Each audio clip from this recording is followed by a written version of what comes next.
আমিনুল ইসলাম, আপনি লিখেছেন ডায়াবেটিস পরীক্ষার সময় সামান্য রক্ত বের করা হয়, রোজা অবস্থায় ডায়াবেটিস পরীক্ষা করা যাবে কি না? ভাই আমিনুল ইসলাম, ডায়াবেটিস পরীক্ষার সময় সামান্য যে সুইয়ের অগ্রভাগে যে পরিমাণ পানি থাকে ওই পরিমাণ রক্ত যে বের হয়, এর ফলশ্রুতিতে আপনার অজুও ভঙ্গ হবে না যদি এটা গড়িয়ে পড়ার মতো অতটুকু না হয়।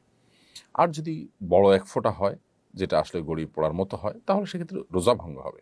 আর রোজা অবস্থাতে এই টেস্ট করলে রোজার কোনো ক্ষতি হবে না, কারণ শরীর থেকে 1, 2, 4, 10 ফোঁটা 20 ফোঁটা এরকম রক্ত পড়লে রোজার কোনো ক্ষতি হয় না। যদি এত বেশি রক্ত পড়ে যার ফলে আসলে রোজাদার ব্যক্তির জন্য রোজা রাখাটা চ্যালেঞ্জিং হয়ে যায়, দুর্বল হয়ে যায়, তাহলে সেটা অ্যাভয়েড করতে শরীয়ত নির্দেশ করেছে, যদি সেটা অ্যাভয়েড করার মতো হয়। তবে আপনার 1 ফোঁটা 2 ফোঁটা রক্ত আপনি নিলেন, অথবা 1 সিরিঞ্জ রক্তই নিলেন, বা 2-4 সিরিঞ্জ রক্ত নিলেন, যেটা আপনি ব্লাড টেস্ট ইত্যাদি করার জন্য, সেক্ষেত্রে এর কারণে রোজার কোনো ক্ষতি হবে না। রোজা রেখে এগুলো করা যাবে ইনশাআল্লাহ তাআলা।